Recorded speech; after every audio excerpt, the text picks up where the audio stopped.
nature. Whoever wins this set is going to have maybe the unfortunate chance. They'll have the displeasure of fighting the twins. Yeah, but we have... That's neither here nor there. That's neither here nor there. We got a whole set to go up until we get to that point.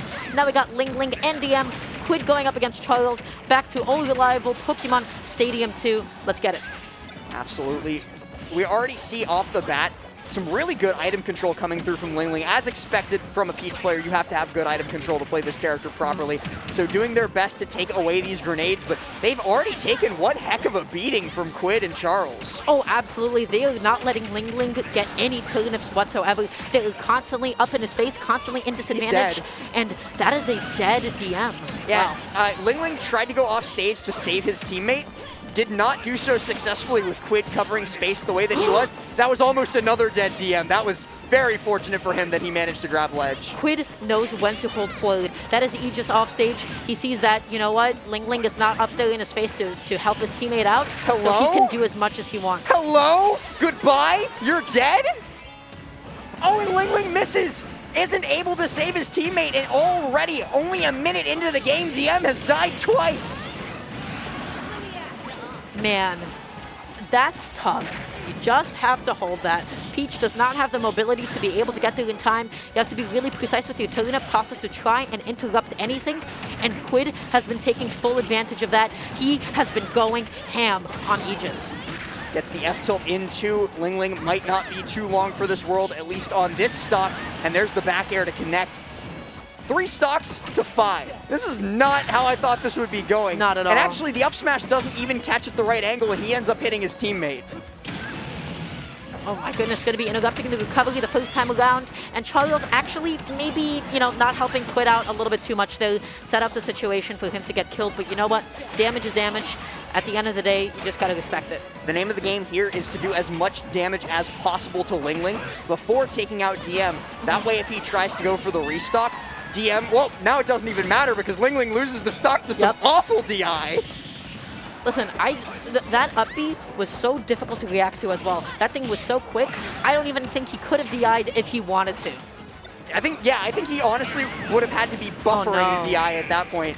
And it's not really going to matter as we have 4 stocks to 2. LingLing, is he too deep? No, he is going to be able to make it back. That was so incredibly smart with the turn up there as well. Huh. You know what? Much respect to LingLing. Even though he is 4 stocks to 1, he is still treating this as seriously as he can. He's playing as patiently as he possibly can, and his mentality through this is something. Something special, but Ivysaur dare. Ivysaur down air. Ivysaur dare. I love Ivysaur down air just like the hitbox, just because it's like a shove. It is like a big old shove. It is a bouncer. Just telling We'll see it on the replay here. I want to watch this again because look, he gets sent off stage. And then they swap positions with that tether cancel. And then he comes down and he's like, bonk. That's one. He tries to come back. He's like, no siree. Nope. Yeah, it's just like a gentle shove. I love it. It's one of the funniest hitboxes to me. I don't know, like he stalls his whole body. I love how much love they gave to that move. Not fun to get hit by. No, it's not fun to get hit by at all. But funny to watch happen to other people. Either way, though, we are going to be going into game number 2. I believe FD is the stage of choice, which is interesting because I don't know why you would counterpick a Pokemon trainer to FD. I don't know either. Granted, like Peach is like pretty okay, like on FD. I don't understand this choice. This is, I feel like, a stage where we both like, you know, Snake and Pokemon trainer excel in. I think Peach excels as well, and as a result of like 2 out of the 2 characters excelling, I think this is much better for Quidd and Charles. Yeah, so I'm not quite sure why they counterpicked here.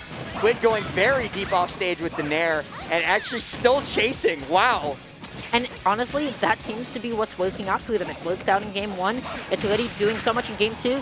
Quidd and his funny little Ivysaur tether cancels, that is also what he is known for because nobody does it quite like he does. I love tether cancels so much. It's my probably my favorite thing in this game, honestly. Like watching like Joker, Violet, Ivysaur, any of those characters do like tether cancel combos is incredibly cool. And speaking of things that are incredibly cool, Quidd's killing people. He is straight up just taking lives. Cold-blooded. Quidd's onslaught is so respectable, but just waiting for Charles to press that button, and LingLing chased him all the way down there. Great positioning, great coverage. And he makes it back. No. No. Tried to buffer a roll there, ended up getting caught on the invincibility run out, so lost his life there. But now it's only even. And it's the only reason the stocks are even is because Quidd made a major mistake. That says something. Quidd just jumping in place, waiting for DM to go in with an anti-option, and he was able to successfully punish it. Quidd's just movement is always so solid because he is constantly baiting something from you, even in a high-pressure, high hitbox doubles situation. I like the idea of using Foresight in that situation. Didn't quite work out right. We're still mostly even now. Looking for that back air. Good landing bear to pop out of that situation. Tries for Flame Nova. Eats a fair for his troubles. And look at that coverage from Quidd. Going up with that up air to prevent the enemies from going after his teammates. It's like, no, he's under my protection, you'll stay away. Ooh. Oh, that almost worked out so well for Quidd and Charles, but the only issue is Snake does not have any hitboxes that can hit like that at that angle, as opposed to Pyramithra. Well, he died. An unfortunate angle to be sent at by LingLing. Like, LingLing put him in that spot, and then Quidd was just like, ah, free candy. Those tether cancels, again, coming from Quidd are like the slight optimizations that are giving him and Charles the ability to make it back onto the stage, because he uses it to, as soon as possible, like, efficiently punish somebody on the stage. Right, and it's so hard to react to because it's so fast that we've seen, like, LingLing and DM, I almost called them Liam, just be unable to, like, pick a defensive option in time because he comes through so quickly. Wow. LingLing just kind of all out of options there. He double jumped and then he tried to float. So he couldn't react in that position. He was all out of options. Oh, no jumps left, but that just means Quidd is SD'd twice, and we're still even. I feel like that just really speaks to the kind of a play that Quidd is, because even despite this kind of like a handicap... Oh no! The positioning was just messed up enough that he wasn't able to grab onto the ledge, and now LingLing's all on his lonesome.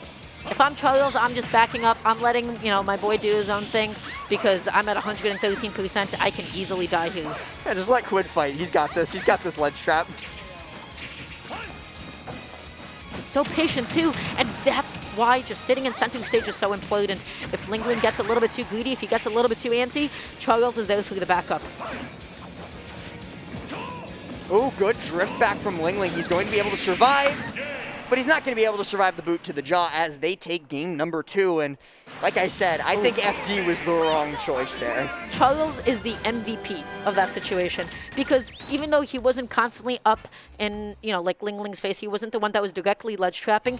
He was picking up the slack for Quidd, and he was just able to just cover all of the spaces that Quidd was simply incapable of doing so. He had his positioning on lock. He knew what options he was able to cover. He picked shield at the right moments. He swung at the right moments. He was able to get that down air that did set up into that edge guard that then became the up tilt. So honestly, Charles's just like pickups on Quidd, he is the best supporting teammate that Quidd could ask for. Yeah, it's been incredible so far. Where are you rolling, Charles? Very, very well played overall, and I do not agree with this. Why would you go back to FD after that, how that game went? Not having platforms to be able to get back onto the stage, I mean, we saw how that played out last game. Not well. Yeah, so especially for the Aegis. You need recovery mix-ups. You need to be able to recover high. On Final Destination, that will not be happening, because your Final Destination is just the stage. Zone. Yeah.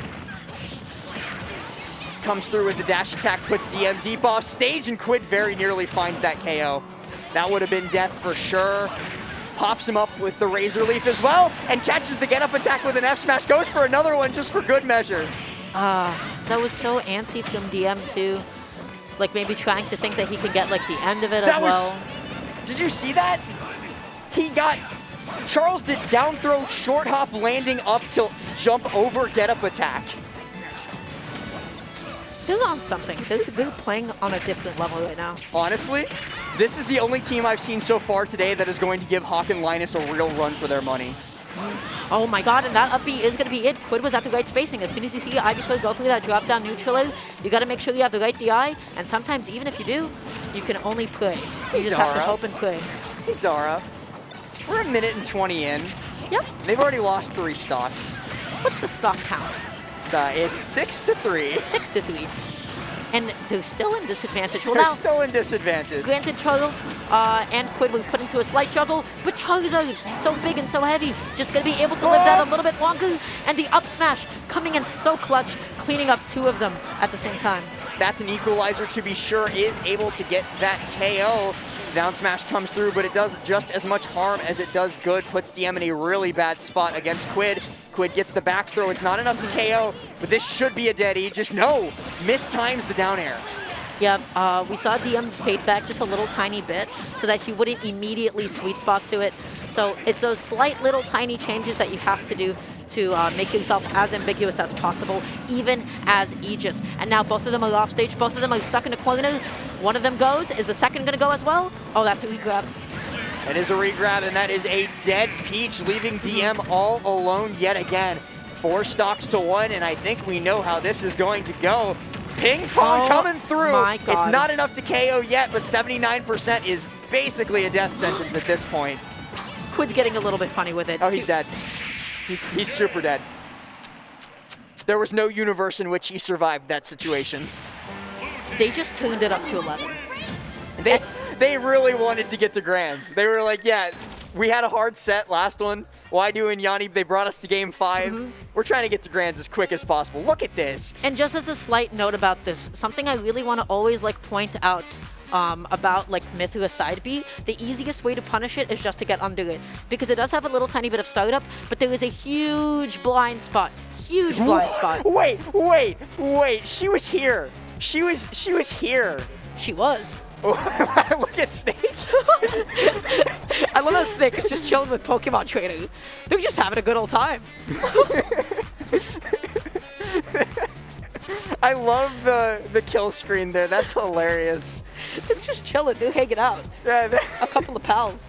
A couple of buddies. Watching Charizard decimate the Aegis. Yeah. It's like, oh, look at that. Would have thought. Game lose. It's time for Grands. It's time for Grand Final. Almost time for Grand Finals. Grands. We wouldn't be commentators unless we talked about a couple of ads, but